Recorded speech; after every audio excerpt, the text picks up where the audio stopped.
वंदे मातरम दोस्तों। आज का आपका पहला प्रश्न इस प्रकार से है, ऊर्जा का 10% प्रवाह का नियम किसने दिया था? आपके ऑप्शन इस प्रकार से, पहला लिंडमान, दूसरा रोजर बैंकर, तीसरा अल्बर्ट होममेट, चौथा जैकब रनर। तो आपका जो सही जवाब है वो लिंडमान है। अब आपके दिमाग में चल रहा होगा ऊर्जा का 10% प्रवाह का नियम क्या है। तो ऊर्जा का 10% का प्रवाह का नियम ये है, सूर्य अपनी ऊर्जा पौधों को दी, पौधे अपने ऊर्जा ऊर्जा जो है वो बकरी को दिया, और बकरी अपना ऊर्जा उससे हम लोग ले लेते हैं, है ना, या तो दूध के रूप में या तो मांस के रूप में। तो जितना भी देता है सब एक दूसरे को 10% ही दे रहा है, 90% क्षय हो जाता है। खाद्य श्रृंखला में एक स्तर से दूसरे स्तर में जो एनर्जी स्थानांतरित होता है, जितना एनर्जी वो 10% होता है, और इसी को हम लोग ऊर्जा का 10% प्रवाह का नियम कहते हैं। और हर जीव एक दूसरे पर इसी स्तर के कारण, इसी पोषक स्तर के कारण जुड़ा होता है, और इस पोषक स्तर को ट्रॉपिक कहा जाता है। इस पोषक स्तर को क्या कहा जाता है? ट्रॉपिक कहा जाता है। इसको आप ध्यान रखिएगा, ये क्वेश्चन आ चुका है। आपका अगला प्रश्न है, प्याज के छिलके उतारने पर आंसू किस एसिड के कारण आते हैं? आपका पहला है ऑप्शन फॉस्फेरिक एसिड, दूसरा सल्फेनिक एसिड, तीसरा आर्सेनिक एसिड, चौथा जिब्रेलिन एसिड। इसका सही जवाब है सल्फेनिक एसिड। आप इसी के कारण ये गैसीय रूप में हमारे आंखों तक आता है। ये तो पहले लिक्विड फॉर्म में होता है, फिर एसिड है लिक्विड फॉर्म में, फिर गैसीय रूप में आता है, आंख को थोड़ा सा जलाने लगता है, आंख हम लोग जलने लगता है, आंख हमारा जलने लगता है। तो देखिएगा, जितने भी आपको प्रोग्राम होते होंगे आपके घर में, तो देखते होंगे जो आता है, कुक आता है, वो सबसे पहले ऊपर नीचे उसको कट करता है, कट करने के बाद उसको पानी में डाल देता है।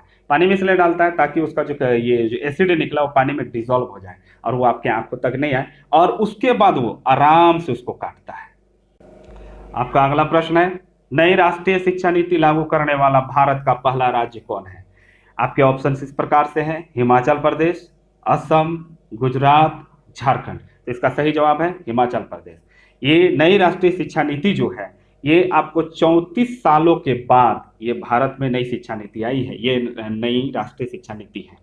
इससे पहले 1986 का नीति चलता था। 1986 का नीति क्या था? 10+2+3 था। और अभी कौन सा नीति चलेगा? जो जो इसको लागू करेंगे तो 5+3+3+4। और इसको सबसे पहले लागू कौन किया? हिमाचल प्रदेश। और वर्तमान में शिक्षा मंत्री कौन है? तो श्री रमेश पोखरियाल निशंक। और अगर पूछा जाए आपसे कि नई राष्ट्रीय शिक्षा नीति को लागू करने वाला पहला राज्य कौन है, तो पहला राज्य हिमाचल प्रदेश। अगर पूछेगा कि इसका मसौदा किसने तैयार किया था, तो उनका नाम है के कस्तूरी रंगन। ध्यान दीजिएगा, ये आपको टेट के एग्जाम के लिए इंपॉर्टेंट हो सकता है, हर एग्जाम के लिए इंपॉर्टेंट हो सकता है। कुछ समय के बाद इसमें हम लोग जे टेट सी टेट दोनों का क्वेश्चन भी हम लोग, मेरी टीम जो है तैयार कर रही है, हम लोग दोनों का क्वेश्चन आपको डालने का प्रयास कर रहे हैं। आपका अगला प्रश्न इस प्रकार से है, मंदिरों का गांव झारखंड के किस स्थान को कहते हैं? पहला ऑप्शन देवघर, दूसरा ऑप्शन आंजन धाम, तीसरा ऑप्शन मलूटी, और चौथा ऑप्शन टांगीनाथ। तो इसका जो सही जवाब है मलूटी। मलूटी जो है दुमका जिला में शिकारीपाड़ा एक जगह है, उस वहां पर एक छोटा सा कस्बा है ना, उस गांव का नाम है मलूटी। इसके बारे में थोड़ा सा हम लोग जानते हैं।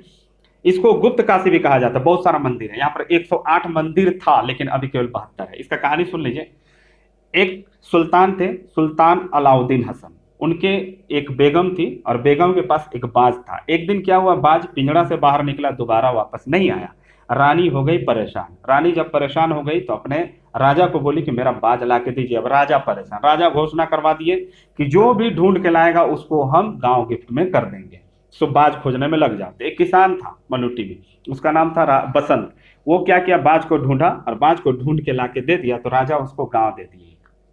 अब गांव दिए तो गांव में कुछ जमींदारी सब नहीं करने लगा। वो क्या किया, अपने लिए ना महल बनवाया ना हवेली बनवाया, सीधे मंदिर बनाना शुरू किया। कसम खाया कि हम 108 मंदिर बनाएंगे, क्योंकि ऋषि मुनि या फिर साधु संत जो धागा लेके घूमते हैं, उस धागा में देखेंगे 108 मोती होता है ना, बहुत ही इसको महत्वपूर्ण अंक माना जाता है।